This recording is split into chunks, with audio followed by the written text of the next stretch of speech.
Kita berdoa. Bapa Surgawi, sekali lagi kami naikkan puji syukur Tuhan.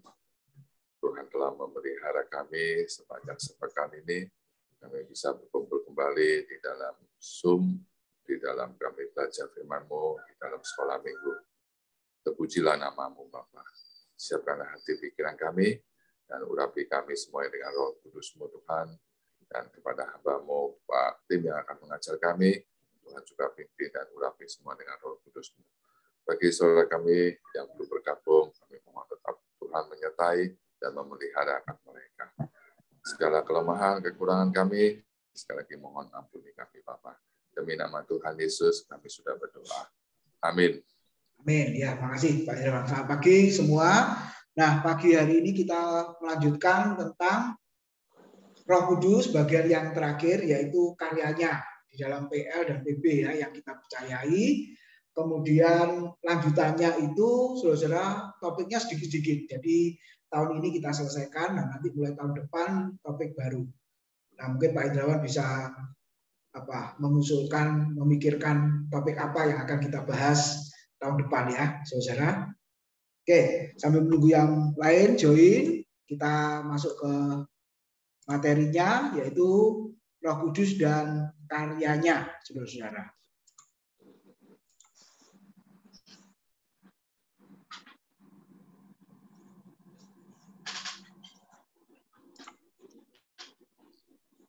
Ya, kita bisa melihat bagi dua ya, Roh Kudus dalam PL dan dalam Perjanjian Baru, saudara. Oke, yang pertama, Roh Kudus berkarya di dalam Perjanjian Lama terlebih dahulu.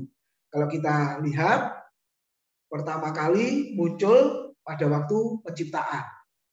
Ya, Kejadian 1 ayat yang kedua, di situ Roh Allah melayang-layang. Nah, jadi Allah Tritunggal, ya, Bapa, Anak, dan Roh itu sebenarnya berkarya di dalam penciptaan. Nah, khusus Roh Kudus, Roh Allah istilahnya dalam Perjanjian Lama, saudara, maka juga berkarya di dalam alam semesta ini. Nah, buktinya apa? Kejadian 2 ayat yang ke-7 dikatakan, ketika itulah Tuhan Allah membentuk manusia itu dari debu tanah dan menghembuskan nafas hidup ke dalam hidupnya sehingga dia menjadi makhluk yang hidup. Jadi manusia dibentuk dari tanah liat dengan tangan Tuhan seperti seorang seniman ya, yatsah itu artinya. Seperti seorang seniman yang agung dan karyanya itu luar biasa indah yang namanya manusia. Tapi belum hidup, saudara. Ya, kapan hidup? Ketika dihembusi dengan nafas Allah. Ya, Roh Allah itu ya istilahnya, saudara, sehingga manusia itu menjadi manusia yang hidup. Oke, lalu Yesaya 37 ayat 14 membangkitkan semangat yang hidup. Karena di situ berbicara tentang tulang-tulang yang kering. Ya, Yeskiel dibawa ke suatu lembah, lalu di dalam lembah itu penuh dengan tulang-tulang yang kering. Nah, kita ingat konteksnya kan Nabi Yeskiel disuruh Tuhan untuk melayani umat Yehuda yang ada di pembuangan. Nah, tulang-tulang yang kering itu memang merupakan simbol ya, figuratif dari orang Yehuda yang ada di pembuangan yang kehilangan semangat, saudara. Makanya Yeskiel disuruh Tuhan untuk menyampaikan firman Tuhan. Kemudian firman Tuhan diberitakan karena berkuasa, maka tulang-tulang yang kering itu mencari pasangannya masing-masing. Nanti baca Yeskiel 37 ya. Yang tadinya berserakan, saudara, cari pasangan masing-masing. Lalu ada daging ya, lalu urat ya, kulit, saudara. Tapi belum hidup, kata firman Tuhan. Maka diberi yang kedua, yaitu Roh Allah dipanggil, saudara, datang mengembusi sehingga mereka hidup bagikan tentara-tentara yang gagah perkasa. Karena firman Tuhan seperti itu ya. Artinya Roh Allah diberikan, mereka mempunyai gairah, mempunyai semangat hidup.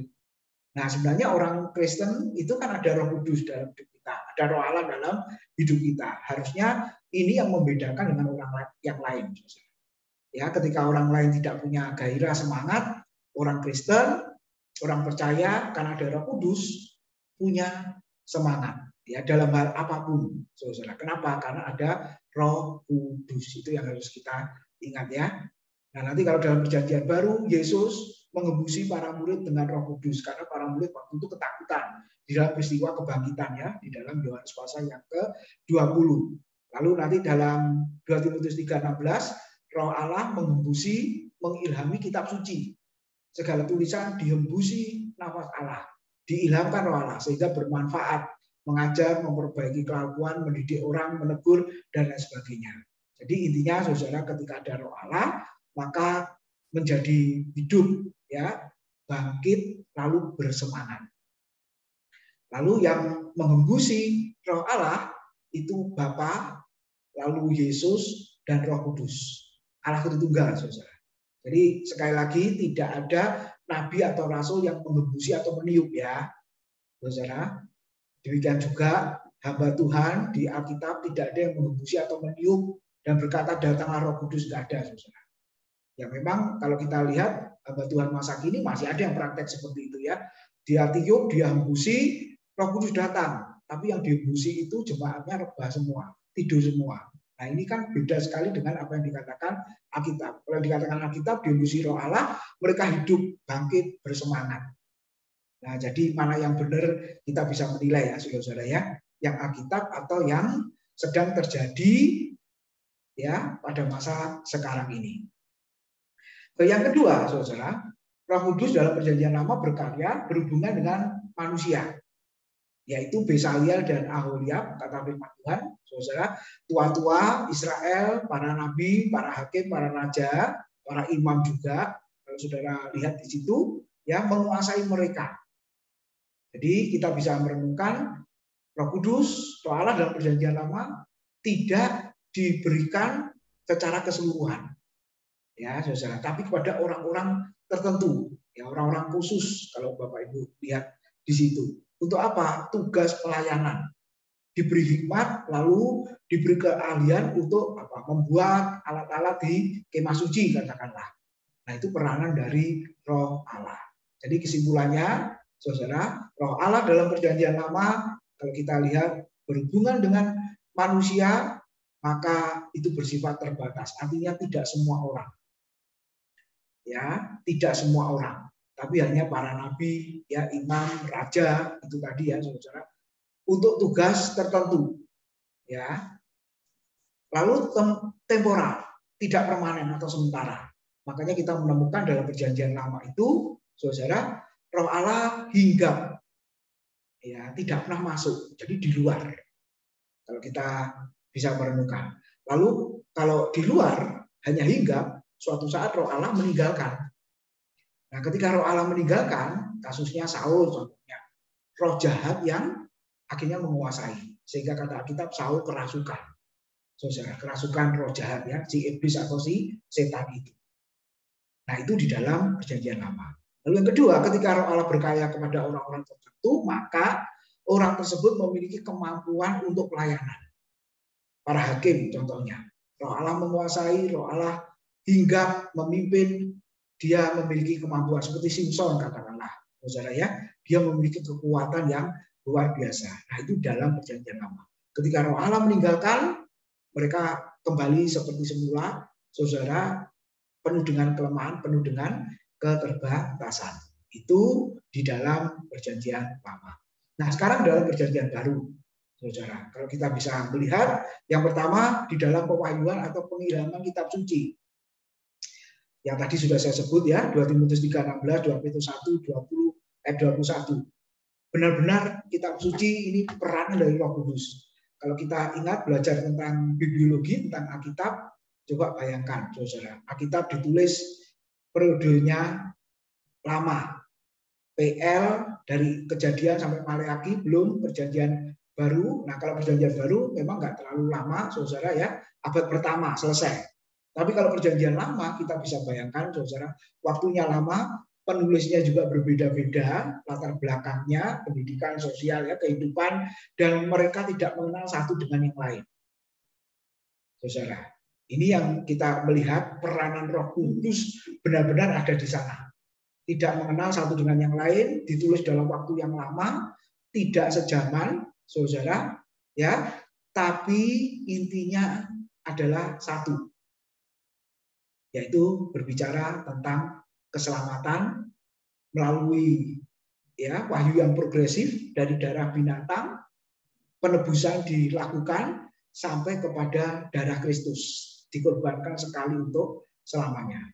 Nah, ini yang kita lihat kesinambungan, saudara, seluruh Alkitab.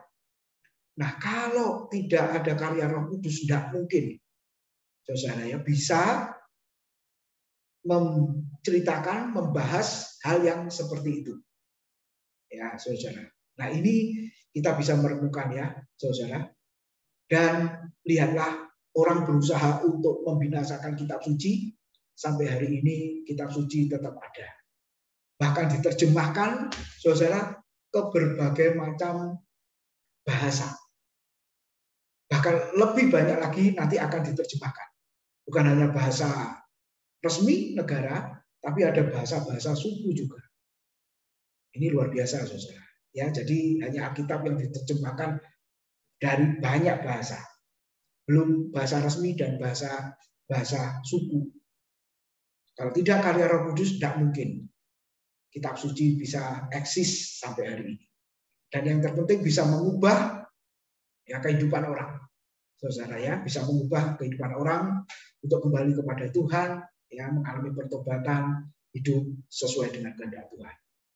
Lalu yang kedua, kalau saudara lihat di dalam peristiwa kelahiran Tuhan Yesus ya, di dalam kehidupan Tuhan Yesus kalau kita lihat, itu pun dia bisa ada dalam kandungan Ibu Maria, itu pun juga karena Roh Kudus. Roh Kudus akan turun atasmu dan kau akan mengandung Maria dan akan melahirkan seorang anak laki-laki. Maka anak yang kau lahirkan nanti akan disebut anak Allah yang maha tinggi. Kudus, anak Allah yang maha tinggi. Sebelum hidup sebagai suami istri, saudara, Yesus ya dititipkan di rahim Ibu Maria. Nah, prosesnya itu melalui Roh Kudus.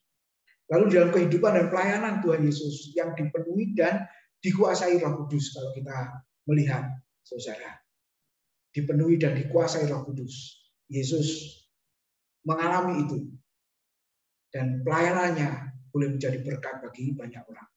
Lalu kebangkitannya pun kita mengatakan ya Roh Kudus yang membangkitkan Yesus dari antara orang mati. Jadi saudara, di dalam kitab suci Roh Kudus berkarya, dalam kehidupan Tuhan Yesus Roh Kudus berkarya, dan yang ketiga dalam keselamatan orang berdosa. Saya bagi beberapa hal. Orang berdosa konteksnya sebelum lahir baru di situ. Nah, orang berdosa bisa mengakui Kristus, orang berdosa bisa menyadari ya dirinya orang berdosa, akhirnya kembali kepada Tuhan karena Yohanes 16 ayat 8 sampai 11 kalau kita lihat di situ, saudara, Roh Kudus meyakinkan dan menyadarkan akan dosa. Ya, coba kita baca, saudara, di dalam Injil Yohanes pasal 16. Silakan seorang bisa membaca Yohanes 16 ayat yang ke-8 sampai dengan ayat yang ke-11. Ya, silakan.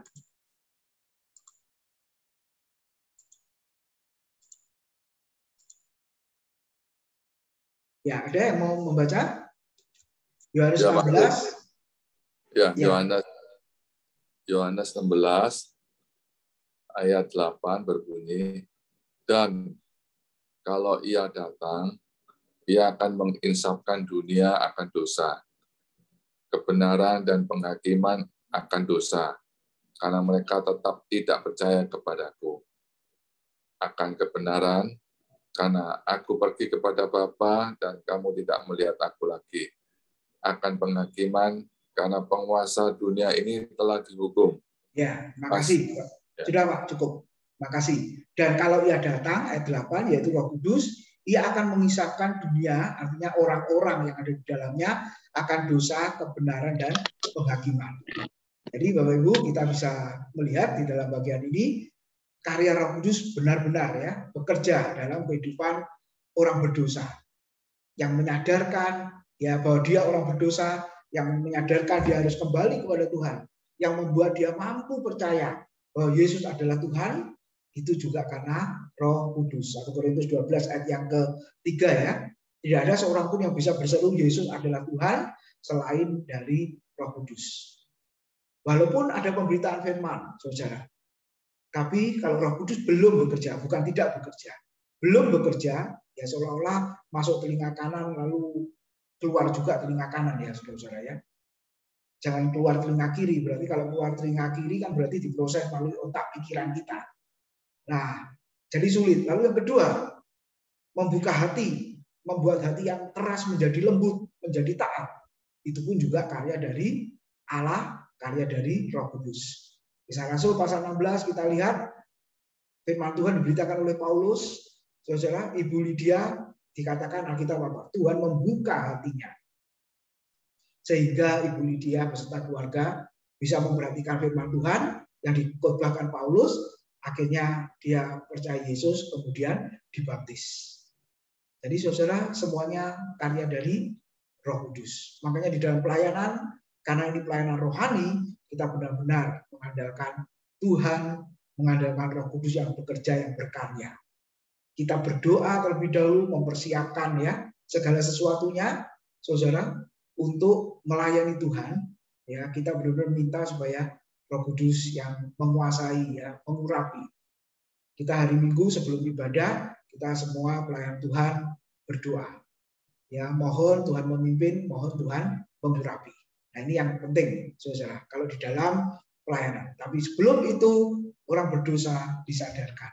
Kalau berkali-kali diajak seperti yang tadi Pak Sarip ya, kalau menolak ya nggak apa-apa, saudara.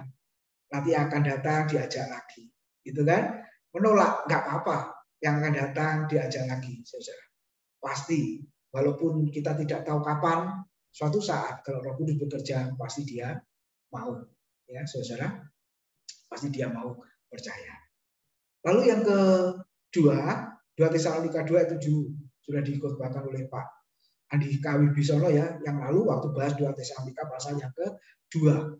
Kedurhakaan sedang bekerja tapi belum memuncak klimaksnya karena ada yang menahan.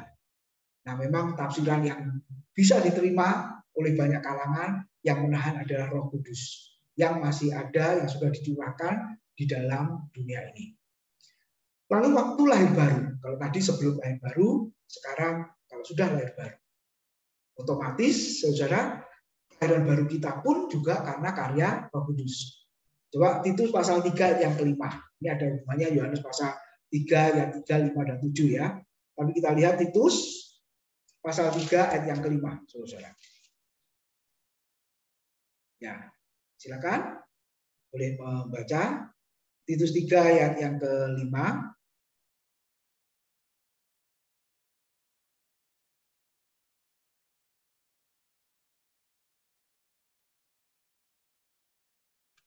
Ya, ketemu Bapak Ibu? Titus 3 ayat yang ke-5. Ya. Ya, Bu, silakan. Titus 3 ayat 5. Pada waktu itu Dia telah menyelamatkan kita, bukan karena perbuatan baik yang telah kita lakukan, tetapi karena rahmat-Nya oleh permandian kelahiran kembali dan oleh pembaharuan yang dikerjakan oleh Roh Kudus. Ya, terima kasih Bu Lia. Ayat yang ke-6 saya tambah. Yang sudah dilimpahkannya kepada kita oleh Yesus Kristus juru selamat kita. Ya, jadi kita bisa melihat di situ kita diselamatkan bukan karena perbuatan baik yang telah kita lakukan, firman Tuhan jelas mengatakan, tetapi karena anugerahnya, rahmatnya, oleh dibuktikan dengan kelahiran kembali atau kelahiran baru ya, saudara, bahasa Alkitab, dan oleh pembaruan yang dikerjakan oleh Roh Kudus. Nah, ini bagian yang sangat penting, saudara. Jadi kita bisa percaya Yesus, kita bisa diselamatkan, itu semata-mata juga karena anugerah Tuhan melalui kelahiran baru. Lalu yang kedua, saudara, ada istilah kita dibaptis Roh Kudus. Nah, sebenarnya kita nggak perlu minta, itu pun otomatis diberikan oleh Tuhan. Ya, di dalam Matius 3 kita jelas ya ayat 11, 12 Ya, saudara, di situ dikatakan apa? Yohanes Pembaptis mengatakan dia, yaitu Kristus, akan datang daripadaku, membungkuk dan membuka tali kajutnya pun aku tidak layak. Ia akan datang membaptis kamu dengan Roh Kudus dan dengan api. Ya, sebenarnya bukan dan, seolah-olah keduanya ya, tapi itu sebenarnya salah satu. Dia akan membaptis kamu dengan Roh Kudus atau dengan api. Dibaptis dengan Roh Kudus kapan? Ketika percaya Yesus. Lalu dibaptis dengan api ketika tidak percaya Yesus. Apa artinya api? Ayat terakhir di berikut itu. Api yang tidak pernah terpadamkan, yaitu api neraka. Saudara ya, ini Yohanes Pembaptis berkata seperti itu. Nah, jadi arti dibaptis dengan Roh Kudus, ya saudara, dari kelahiran baru kita, ya otomatis, ya saudara, terjadi di situ. Lalu setelah itu apa? Kita didiami oleh Roh Kudus. Ya, kita didiami oleh Roh Kudus. Jadi ketika Roh Kudus dicurahkan kepada setiap orang yang percaya, itu kata kitab dicurahkan di dalam hati kita. Ya, saudara. Yohanes 14 ayat 16 dan 17 coba kita lihat. Dan kalau sudah dicurahkan, maka firman Tuhan mengatakan dia diam. Nah, diamnya itu kapan? Saudara, saat dia masuk, selamanya dia diam. Coba saya bacakan di dalam Yohanes 14 ayat 16-17 ya. Aku akan minta kepada Bapa dan ia akan memberikan kepadamu seorang penolong yang lain supaya ia menyertai kamu selama-lamanya, yaitu Roh kebenaran. Dunia tidak dapat menerima dia sebab dunia tidak melihat dia dan tidak mengenal dia. Tetapi kamu mengenal dia sebab ia menyertai kamu dan akan diam di dalam kamu. Kata diamnya ini, saudara, terus-menerus. Kalau kita belajar ya, terus-menerus. Jadi sekali dia masuk, sekali dia diam, selamanya dia diam. Lalu setelah itu, apalagi saudara, Roh Kudus mengurapi. Jadi sebenarnya sudah otomatis juga. Kalau ada Roh Kudus, otomatis kita diurapi. Loh, tapi kenapa Pak berdoa supaya minta pengurapan? Ya, itu bahasa doa ya, saudara. Ya, sebenarnya nggak perlu kalau mau dikatakan nggak perlu. Jadi mungkin doanya diganti dengan pakailah hambamu itu yang telah engkau urapi. Nah, begitu saudara ya. Tapi sudah terbiasa urapi hambamu, urapi jemaatmu, ya oke lah. Ya artinya saudara benar-benar hidupnya dikuasai oleh Roh. Pelayanannya dikuasai oleh Roh, jemaat juga ketika mau beribadah, saudara juga dikuasai oleh Roh Kudus. Itu maksudnya ya. Lalu memeteraikan 2 Korintus 1 22 itu bicara jaminan. Ya, jaminan keselamatan. Seperti surat kalau ada meterai itu sah ya, saudara ya. Itu sah. Berlaku, mengikat. Setelah lahir baru, ya sudah lihat ya. Setelah lahir baru kita bisa lihat Roh Kudus memenuhi kita. Artinya terus dipimpin oleh Roh, terus dikuasai oleh Roh, terus diperlengkapi dengan karunia-karunia Roh Kudus. Saudara. Lalu berikutnya memberikan iluminasi atau penerangan, hikmat, pembukaan rahasia kebenaran firman Tuhan, ya untuk kita lebih memahami firman-Nya. Itu karyanya setelah kita lahir baru sekarang ya, saudara. Lalu membantu berdoa, ya dikatakan apa sebagai perantara, saudara. Yesus perantara, Roh Kudus juga perantara. Bagaimana kita seharusnya berdoa? Lidah kita mungkin tidak bisa berkata-kata, seperti yang dialami oleh jemaat di Roma. Karena konteksnya adalah penganiayaan, saudara, maka orang Kristen masa itu sudah nggak bisa berdoa lagi melalui suara yang harus dikeluarkan melalui kata-kata lidahnya, saudara. Tapi walaupun di dalam hati tidak mengucapkannya, maka Roh Kudus itu yang menyampaikan keluhan, rintihan, kerangan kepada Tuhan. Jadi kita bisa melihat peranannya sampai seperti itu. Lalu dia mengajar, ya saudara. Bukan hanya hamba Tuhan yang mengajar, tapi kita ketika baca firman, menyelidiki firman, meneliti firman, maka Roh Kudus memberikan pengertian. Kita dituntunnya, dibawanya sampai kepada seluruh kebenaran. Ya, ini yang dikerjakan, saudara. Lalu memimpin supaya hidup kita tidak mengikuti keinginan daging, tapi keinginan Roh. Sebab keinginan Roh, keinginan daging berlawanan. Oke, lalu yang paling akhir refleksi ya, apakah kita sudah mengalami karya Roh Kudus dalam hidup dan pelayanan kita? Bapak Ibu boleh memberikan pertanyaan, ya, tanggapan, saudara, atau pengalaman Bapak Ibu, bagaimana ketika Roh Kudus sudah ada dalam hidup kita, lalu berkarya seperti apa? Boleh disampaikan, Bapak Ibu Saudara, silakan. Ya Pak Tim, saya mau tanya sebentar. Pak Tim, sejak kita lahir baru, berarti lah Roh Kudus tinggal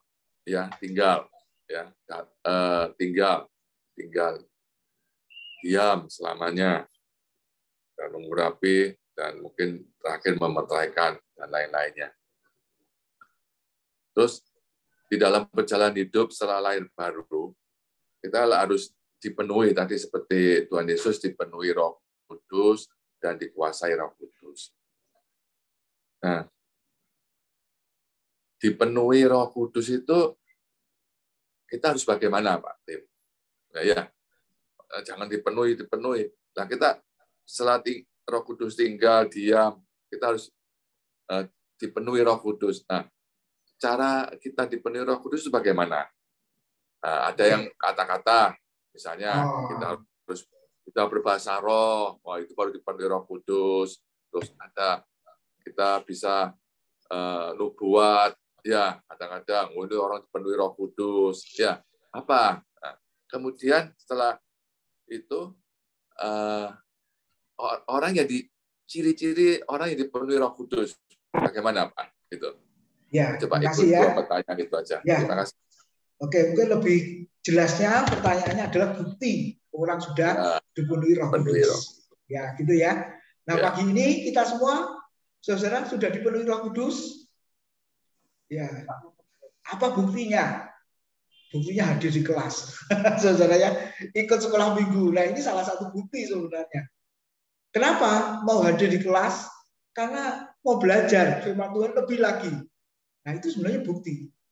Sudah dipenuhi Roh Kudus. Ada gairah, ada semangat, saudara, ya, passion untuk mempelajari firman-Nya. Nah, khotbah hari ini, saudara, itu tentang sikap ibadah. Jadi isunya diangkat itu orang Kristen sudah kehilangan gairah untuk beribadah. Jangankan baca Alkitab, saudara. Ya, jangankan berdoa. Baca Alkitab itu sudah beda. Gitu ya. Beribadah kepada Tuhan itu minta ampun.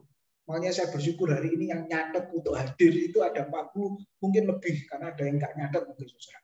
Saya sama istri kan nggak nyatet. Gitu ya, saudara. Tapi yang tercatat itu sudah 40, berarti lebih, saudara. Nah, saya bersyukur gitu ya, tentunya tetap menerapkan protokol kesehatan yang ketat. Tapi paling tidak, semangat untuk kembali, ya, gairah untuk datang ke rumah Tuhan itu ada. Sebab terus terang penelitian diadakan yang lalu juga saya berikan ya, saudara ya, itu gairah jemaat untuk beribadah dimanapun, bukan hanya di gereja kita, dimanapun itu sudah mulai menurun merosot. Nah, makanya orang-orang seperti ini harus diingatkan, ya, diajak lagi seperti Pak Sarif tadi bahasanya, diingatkan, diajak lagi untuk datang kepada Tuhan. Ya, Roh Kudusnya ada, tapi dia menduka citakan Roh Kudus, ya, bahkan mungkin memadamkan Roh Kudus. Makanya perlu ada percikan api lagi untuk kembali. Nah, itu secara umum. Tapi kalau pertanyaan Pak Indrawan tadi, coba Pak Indrawan baca Efesus 5 ayat 18 sampai dengan 21. Ini bukti yang sangat jelas, saudara, ketika orang percaya dipenuhi Roh Kudus. Jemaat Efesus dipenuhi Roh Kudus, itu buktinya. Coba Efesus 5 ayat 18 sampai dengan 21. Efesus 5 ayat 18 berbunyi demikian. Dan janganlah kamu mabuk oleh anggur, karena anggur menimbulkan hawa nafsu. Tetapi hendaklah kamu penuh dengan Roh, dan berkata-katalah seorang kepada yang lain dalam mazmur, kidung puji-pujian dan nyanyian rohani. Bernyanyi dan bersoraklah bagi Tuhan dengan segenap hati. Ucaplah syukur senantiasa atas segala sesuatu dalam nama Tuhan kita Yesus Kristus kepada Allah dan Bapa kita, dan rendahkanlah dirimu seorang kepada yang lain di dalam takut akan Kristus. Oke, jelas, saudara. Dan janganlah kamu mabuk oleh anggur, karena anggur menimbulkan hawa nafsu. Bagian terakhir ayat 18. Tetapi hendaklah kamu penuh dengan roh. Nah, kalau sudah penuh dengan roh, buktinya apa? Ini, saudara. Ya, walaupun ada kata dan, ya, saudara. Ini include. Jadi kalau orang penuh dengan Roh Kudus, pasti dia akan berkata-kata seorang kepada yang lain dalam mazmur. Ya, artinya mazmur itu kan pujian. Ya, kalimat-kalimat pengharapan, kalimat-kalimat yang menguatkan. Ya, bukan hanya pujian kepada Tuhan, tapi kalau dihubungkan dengan sesama, itu menguatkan, memberi pengharapan, memberikan penghiburan. Nah, itu saudara. Jadi bukan melemahkan semangat, bahkan menghancurkan, tidak. Ya, oke. Jadi yang pertama tandanya berkata-kata seorang kepada yang lain dengan itu mazmur, lalu kidung pujian, nyanyian rohani, bernyanyi dan bersoal bagi Tuhan dengan segenap hati, baik di dalam ibadah komunal bersama maupun di dalam kehidupan pribadi. Ya, jadi kehidupan yang suka berdoa, yang saya khotbahkan yang lalu sebagai gaya hidup, ya saudara, benar-benar rohani ini orang yang begini, ya. Jadi secara pribadi berhubungan dengan Tuhan seperti itu dia lakukan, lalu dengan sesama jangan lupa, saudara, ya, berkata seorang kepada yang lain, ya, penuh kalimat yang menguatkan, menghibur, ya, memberi pengharapan dan sukacita, ajakan untuk kembali kepada Tuhan. Nah, itu memang harus, itu bukti. Kemudian apa lagi? Mengucap syukur senantiasa dalam segala sesuatu dalam nama Tuhan kita Yesus Kristus dan kepada Allah dan Bapa kita. Mengucap syukur senantiasa. Yang sudah kita bahas ya, di review juga, saudara ya. Mengucap syukur dalam segala hal. Mengucap syukur ya dalam segala keadaan. Nah, artinya apa? Bukan kita bersyukur mengalami musibah. Nah, seringkali orang terjadi, Pak, tolong ya pimpin ibadah ucapan syukur sudah 40 hari papa meninggal. Oh, berarti kamu bersyukur papamu meninggal. Oh, bukan, Pak, bukan. Artinya apa? Walaupun papa meninggalkan kita, tapi Tuhan memelihara. Papa sebagai tulang punggung keluarga, tapi sampai hari ini Tuhan memelihara. Jadi kami bersyukur. Nah, jadi bersyukurnya bukan karena papanya meninggal atau mengalami musibah, tapi mengucap syukur walaupun mengalami semuanya itu tetap kuat, tetap bertahan. Kenapa? Karena ada Roh Kudus itu tadi. Nah, itu tandanya orang yang penuh dengan roh. Lalu ayat 21, dan rendahkanlah dirimu seorang kepada yang lain di dalam takut akan Kristus. Ya, benar-benar tidak sombong ya, saudara ya. Karena dasarnya adalah takut akan Tuhan. Akan Kristus di sini sebut. Ini ada hubungannya dengan Filipi pasal 2. Yang merendahkan diri serendah-rendahnya sampai mati di atas kayu salib. Nah, itu orang Kristen harusnya begitu. Gak peduli siapapun kita. Ya, saudara, siapapun kita. Ya, mungkin dunia memandang dan menghargai kita karena kita punya status sosial yang tinggi, yang punya segalanya. Oke, di mata dunia. Tapi sebenarnya di dalam Kristus, di hadapan Kristus semuanya sama. Semuanya sama, saudara. Makanya dikatakan rendahkan dirimu satu dengan yang lain. Artinya tidak ada perbedaan. Apalagi hubungannya dengan ibadah bersama. Makanya firman Tuhan mengatakan tidak ada laki-laki, perempuan, budak, orang merdeka, ya, semuanya sama di hadapan Tuhan. Nah, itu Pak Indrawan. Ini salah satu bagian ya, yang lain masih banyak. Tapi intinya menurut Roh Kudus ya itu. Berarti ada ajaran tertentu yang orang bisa dipenuhi Roh Kudus, salah satunya bisa berbahasa roh. Nah, itu berarti menyesatkan, Pak ya? Iya, nggak ada ayat yang ngomong begitu. Nah, ini memang dimanapun, saudara ya, kelompok Pentakosta karismatik memang mengajarkan begitu. Nah, jadi pengertian, pemahaman firman itu didapat dari dua hal. Yang pertama, dari firman Tuhan tentunya. Ya, jadi hamba Tuhannya belajar dengan baik apa yang dikatakan firman Tuhan, lalu diajarkan.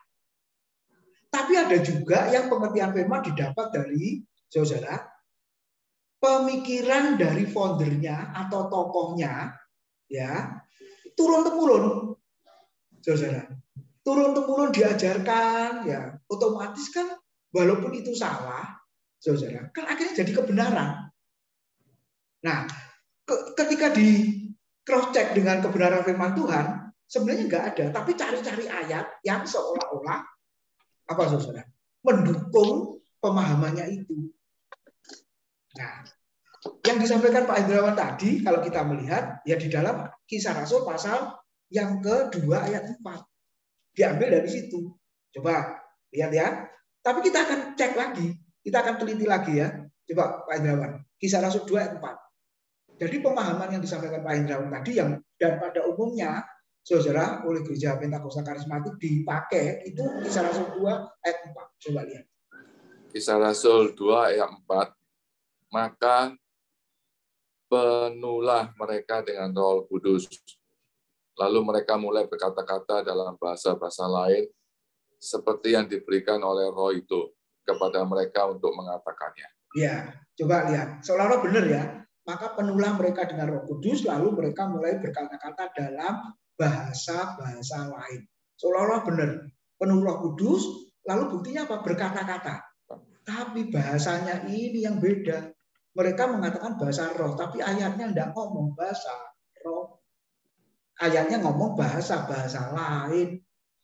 Nah, bahasa lainnya itu seperti apa? Ayat yang ke-8 dan seterusnya. Ada 15 bahasa. Jadi intinya bahasa lain dimaksud di sini adalah bahasa yang bisa dimengerti. Bahasa yang bisa diterjemahkan. Karena ada kamusnya, ada kosakatanya. Ini yang mereka tidak bisa memahami yang di situ. Karena itu tadi pemahamannya nurut dari founder gerejanya turun-temurun. Saudara. Ya walaupun gereja kita harusnya ngikut yang di sana, tapi enggak. Kita berdasarkan Alkitab, ya saudara. Bahkan kalau gereja kita ini berkata bukan hanya penuh Roh Kudus, Pak, tanda dibaptis Roh Kudus. Ini lebih apa? Enggak sesuai firman ini. Padahal secara otomatis orang yang lahir baru itu dibaptis Roh Kudus. Coba kita baca ya, 1 Korintus 12. Nah, lupa dengan ayat-ayat firman Tuhan. Makanya saudara, kalau pemahamannya berdasarkan pengertian foundernya, warisan, ini bahaya. Pengalaman saya mengajar ya, kelas hamba Tuhan selalu seperti itu, saudara. Pasti saya dimusuhi, gitu ya. Tapi saya tunjukkan karena saya mengajar di kelas STT, Sekolah Tinggi Teologi. Kita belajar teologi, bukan belajar doktrin gerejamu, bukan belajar doktrin pemimpinmu, saya bilang. Coba lihat 1 Korintus 12 ayat 12 dan 13. Ya, silakan. Dibaca 1 Korintus 12 ayat 12 dan 13.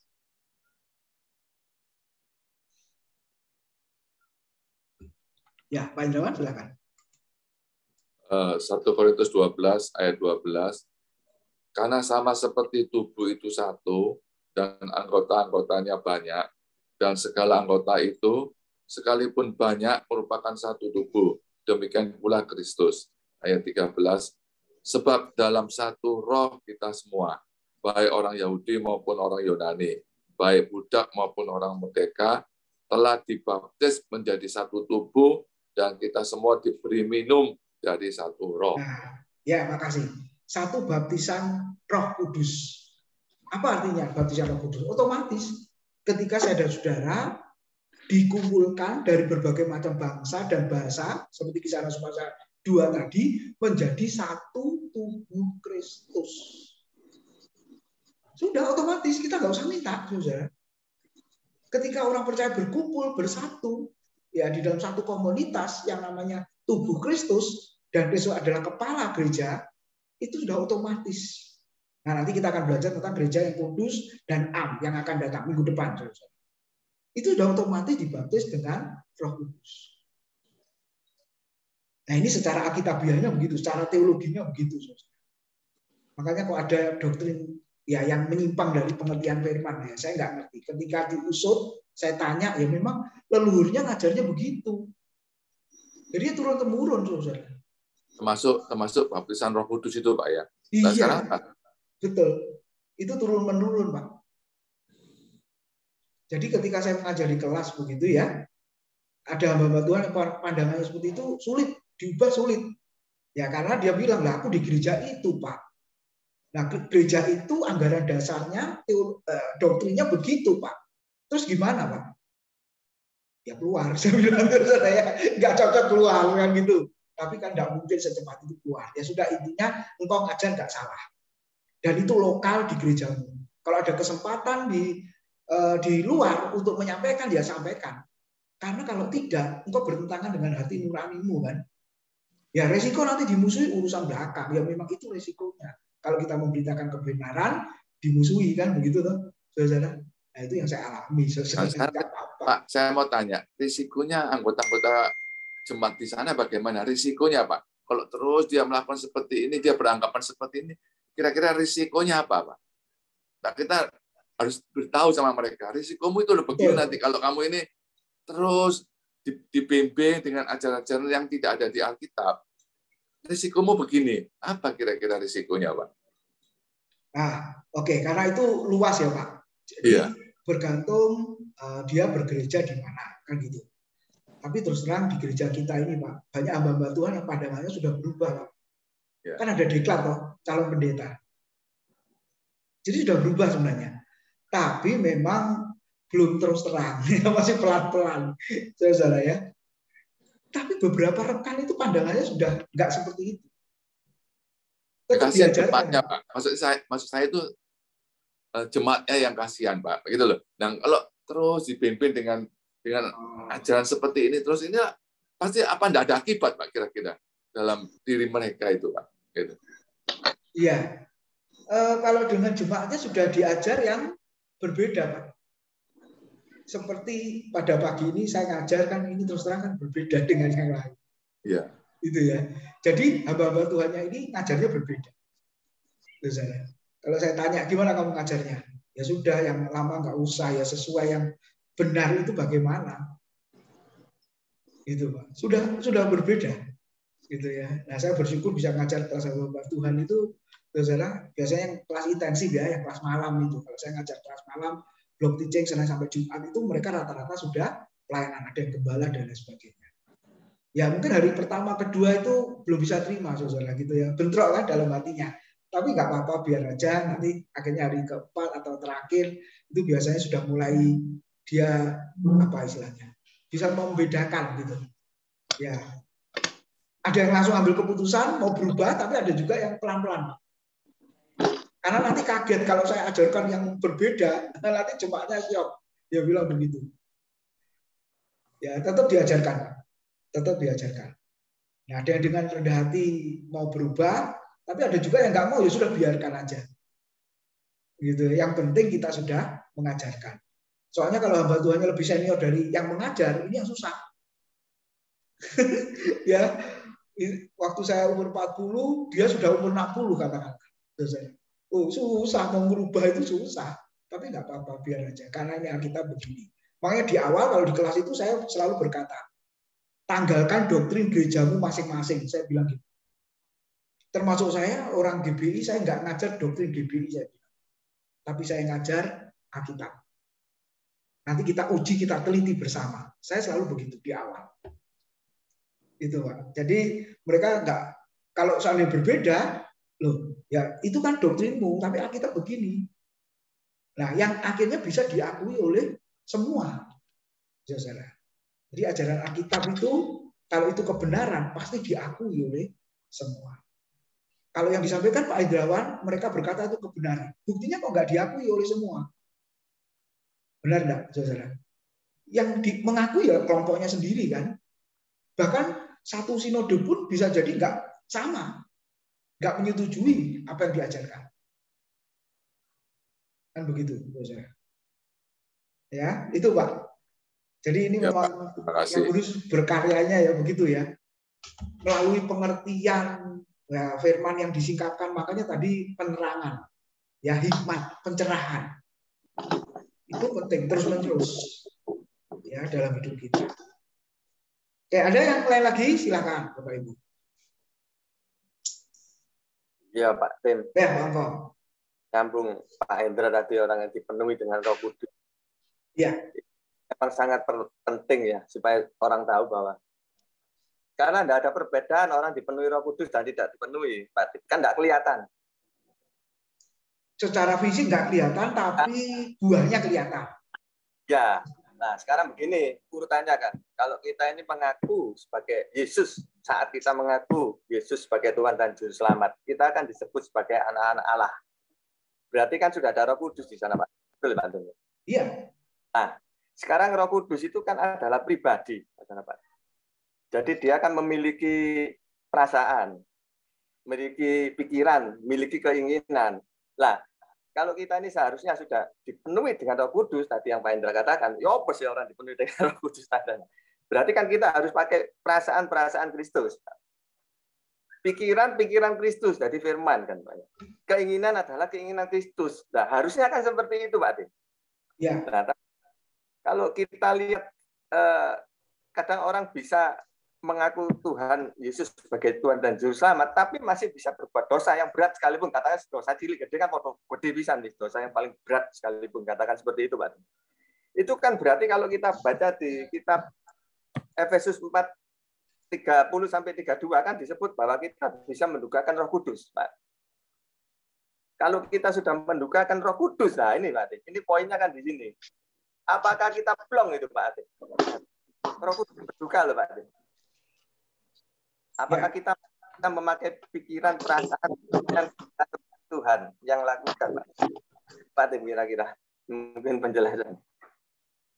Oke, jadi sebagai manusia baru, Efesus 4 ayat 17 sampai dengan ayat yang ke-32 ya, kita bisa melihat. Jadi ketika orang sudah lahir baru, saudara, maka dia secara status menjadi manusia baru atau ciptaan yang baru. Lalu setelah itu, dia harus hidup baru. Nah, hidup baru ini terus-menerus. Ya, saudara, dilakukan terus-menerus. Nah, seperti apa hidup baru? Dimulai ayat 17 sampai dengan ayat yang ke-32. Nah, yang terjadi, saudara, yang disampaikan Pak Angko tadi, menduka citakan Roh Kudus. Nah, seperti apa menduka citakan Roh Kudus? Makanya ayat 30 mengatakan, dan janganlah, Efesus 4 ayat 30 ya, dan janganlah kamu mendukakan Roh Allah. Menduka citakan Roh Kudus Allah. Ini larangan. Saudara. Ya, jadi namanya larangan itu benar-benar harus dijauhi ya. Harus benar-benar tidak mau kita lakukan. Ya. Ini harus ingat ya. Nah, kalau akhirnya terjadi, ternyata betul kan ayat di atasnya. Jadi kapan menduka citakan Roh Kudus? Mulai ayat yang ke berapa itu, saudara? Mulai ayat yang ke-25 ya. Buanglah dusta dan berkatalah benar seorang kepada yang lain. Karena kita adalah sesama anggota. Ini dulu, buanglah dusta. Jadi nggak ada dusta, jujur. Nah, tapi kadang, nah ini saudara ya, karena kepepet, karena keadaan, bohong dikit. Nah, saat itu dia sudah menduka citakan Roh Kudus. Ya, sederhananya begitu. Ya, Tuhan mengampuni, ya mengampuni kalau dia langsung sadar bertobat minta ampun. Saudara ya, ini bukan Roh Kudusnya pergi loh, ya enggak. Roh Kudusnya sudah tinggal dalam hidup, tapi menduka cita, membuat susah. Jadi dia melakukan yang tidak dikehendaki Roh Kudus, tapi kehendak keinginannya dia yang berdosa. Melanggar lampu lalu lintas, yang lalu saya sudah ceritakan. Lalu di sana ada polisi. Dulu belum ada CCTV, Bapak Ibu ya. Kalau sekarang nggak ada polisi, harusnya tetap taat karena ada CCTV. Nanti kalau melanggar ketahuannya kapan waktu bayar STNK tahunan atau 5 tahunan itu. Saya punya pengalaman ngurus STNK yang 5 tahun.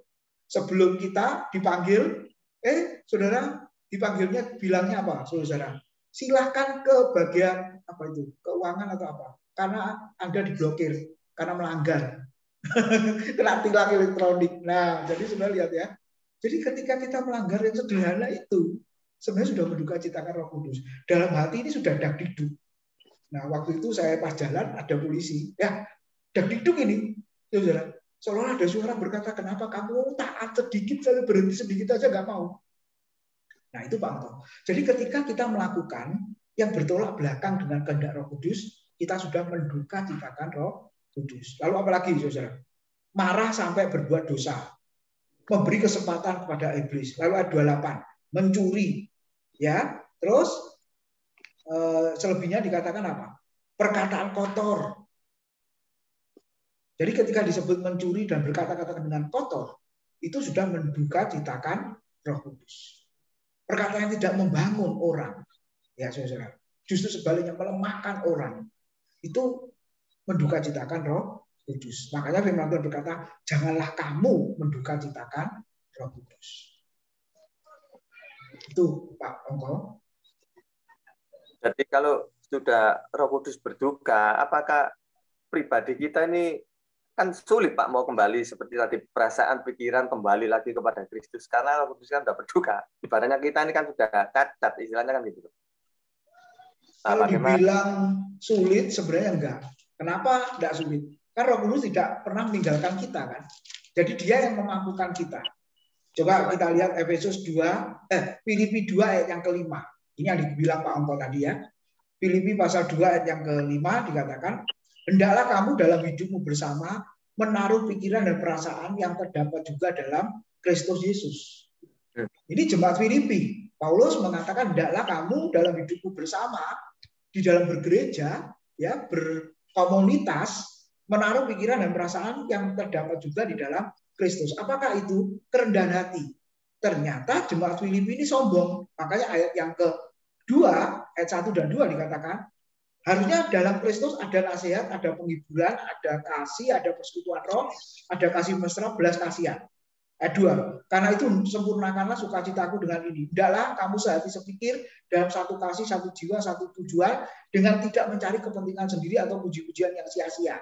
Sebaliknya, hendaklah dengan rendah hati yang seorang menganggap yang lain lebih utama daripada dirinya sendiri, dan janganlah tiap-tiap orang hanya memperhatikan kepentingannya sendiri, tetapi kepentingan orang lain juga. Jadi jemaat Filipi ternyata sombong, egois. Makanya Paulus menulis surat ini menunjukkan Kristus, kemudian dia berkata, hendaklah kamu dalam hidupmu bersama menaruh pikiran dan perasaan yang terdapat juga dalam Kristus. Jadi secara praktis, ya saudara, kita diuji dalam kehidupan jemaat. Jadi begini Pak Tim ya, saya kira kalau kita mendugakan Roh Kudus, saat kita berubah, berbalik, bertobat, berarti itu Roh Kudusnya kita sudah yang kenceng lagi, apa seperti itu Pak? Ya, kita berbalik, bertobat. Kan kita bisa berbuat dosa, mendugakan Roh Kudus Pak. Bisa. Kita bertobat, saat bertobat itu, makanya ada peran Roh Kudus yang luar biasa lagi. Apakah itu Pak? Apakah saat kita bertobat itu peran Roh Kudus mulai lagi? Sebenarnya Roh Kudus terus berkarya dalam hidup kita, ya, terus berkarya dalam hidup kita, ya. Lalu ketika kita kembali kepada Tuhan, ya hitungannya apa ya? Kalau dibilang lebih semangat lagi, karena yang mendorong, yang menggerakkan sekali lagi Roh Kudus, ya, pasti Pak. Nah, kalau kita tidak bertobat, apakah tetap ada Roh Kudus? Kalau tidak bertobat, nah ini yang susah ya. Ini nimbrung. Iya Pak Sarif, silakan. Tidak bertobatnya seperti apa? Pertanyaannya Pak Ongko ini menarik. Ini pertanyaan Pak Ongko menarik. Ya silakan. Ini pandangan saya. Mungkin kalau salah. Jadi gini, Pak Ongko. Iya Pak. Selama yang dikatakan Pak Tim, maaf ini saya tidak terlalu dengarkan dari awal. Tadi saya ngerayu sama Ibu itu. Jadi tapi poin-poin terakhir saya dengarkan. Kalau tidak salah. Jangan terpaku, ya memang ada ayat-ayat mendugakan Roh Kudus ya. Kalau yang diceritakan sama Pak Tim tadi, kalau kita ngelanggar maupun apa tadi, lalu lintas lah, berbuat salah lah, atau kita marah lah, itu kalau dalam hati kita yang dikatakan Pak Tim tadi, wah salah lo kamu marah itu tadi, ya toh, wah kamu ngelanggar ini, atau kita lah, ya pajak lah, kamu enggak bayar, kok kamu singitno ini yang mestinya kamu bayar. Nah, selama suara ini keluar ada terus, itu Roh Kudus itu bekerja di dalam kita. Kalau Pak Ongko tadi kita berbuat dosa, waduh hari-hari ini kita berbuat dosa terus ini Pak. Pernah saya ceritakan, saya pernah kesaksian juga. Saya dulu bingung juga, mati nih, kok ditegurin terus. Tapi justru kalau selama teguran itu keluar terus dalam hati kita, bersyukurlah. Roh Kudus ini bantu kita terus, nyayangi kita, memperingatkan kita terus. Amin. Tapi kalau suara itu sudah tidak ada, lah mati cilaka. Ini Melayu Roh Kudusnya, ini yang celaka. Selama itu suara itu ada di dalam hati kita, ya kita ini memang salah Pak Angko, memang kita ini, aduh, kurang ajar kita nih ngelanggar terus. Tapi selama suara itu memperingatkan kita, wah salah loh Pak Angko, ini enggak benar. Kita mikir aja, oh enggak boleh loh, kamu mikir kayak gitu. Itu berarti Roh Kudus itu membantu kita, saya Betul. yang sama kita, meringatkan kita. Tapi kalau suara itu sudah tidak ada, wah, nggak ngerti saya. Ini kalau menurut saya. Roh Kudusnya memang nggak ada, Pak. Memang nggak ada Roh Kudus, Pak Angko. Kalau sudah tidak ada itu celaka kita. Betul, binasa itu nanti ya. Ya, jadi itu aja ukurannya. Kalau tidak ada yang negur kita, dalam hati negur kita, something wrong dengan diri kita. Ada sesuatu yang salah. Kalau kita ditegur, ya sama seperti Pak Angko sama anaknya ya, pasti loh kalau lihat anak itu salah kan terus diomelin terus. Sampai kebablasan lah kita orang tua. Sebetulnya nggak diomelin, kita ngomel terus. Iya. Oke. Ya, saking sayangnya ya toh. Terima kasih. Oke. Ya, makasih Pak Syarif. Ya, jadi seperti itu Pak Angko. Secara pribadi Roh Kudus menyadarkan, tapi yang kedua melalui orang lain yang menegur kita. Itu Roh Kudus juga bekerja. Orang lain yang menegur mengingatkan kita untuk kembali. Itu ya. Ini penting. Ya. Oke. Ya, terima kasih. Waktunya habis. Silakan Pak Angko tutup dalam doa karena ada yang nanti berangkat ke gereja ini ya. Silakan Pak Angko. Terima kasih atas waktu kebersamaannya. Mari kita tundukkan kepala, saudara sekalian. Kami bersyukur Tuhan atas segala kasih karunia yang Engkau limpahkan sepanjang hidup ini hingga saat ini kami dapat mengikuti pengajaran lagi. Kami percaya bila mana ada yang tidak benar dalam kehidupan kami, Engkau mengampuni kami Tuhan. Kembalikan kami seperti semula. Kami mengasihi Engkau Yesus. Biarlah kasih-Mu ada di dalam setiap pribadi-pribadi saat ini, mau baik yang hadir maupun yang tidak hadir. Kami percaya juga semakin hari kami semakin berubah, semakin dekat dengan Engkau, semakin taat dan semakin setia Tuhan, semakin bersyukur kepada-Mu Tuhan. Pimpin kami Roh Kudus hari lepas hari, apapun yang terjadi semuanya untuk kebaikan kami. Bila sebentar kami akan beribadah Tuhan, berkati dalam ibadah kami, pimpin kami semuanya, buka setiap hati kami supaya kami lebih mengerti akan firman Tuhan. Berkati Pak Tim yang sudah mengajar pada pagi hari ini, dalam rumah tangga, dalam segala sesuatunya, anak-anak istri, beri kesehatan semua Tuhan. Terpujilah nama-Mu Tuhan. Berkati juga kami semua, baik yang hadir maupun tidak dapat hadir. Terima kasih Bapa, kami serahkan semuanya hanya di dalam nama Tuhan Yesus. Terpujilah nama-Mu. Saudara yang dikasihi Tuhan sama-sama katakan, amin.